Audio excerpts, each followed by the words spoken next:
নমস্কার, আমি বিকাশ digital service থেকে বলছি। আজকে আপনারা জানবো কীভাবে ভোটার লিস্ট ডাউনলোড করতে হয়। তো আমরা ন্যাশনাল ভোটার সার্ভিস পোর্টালে চলে যাব। ভোটার লিস্টে ক্লিক করব। ভোটার লিস্টে ক্লিক করে আমাদের এখানে স্টেট সিলেক্ট করব। আমাদের এখানে ডিস্ট্রিক্ট সিলেক্ট করব। আমাদের এখানে বিধানসভা সিলেক্ট করব।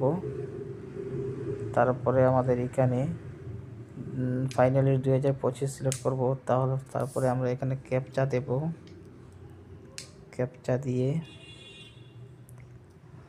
তারপরে আপনারা দেওয়ার পরে এখানে আপনারা সেন্টারের নাম সিলেক্ট করবেন। এখানে সার্চ করে দেবেন।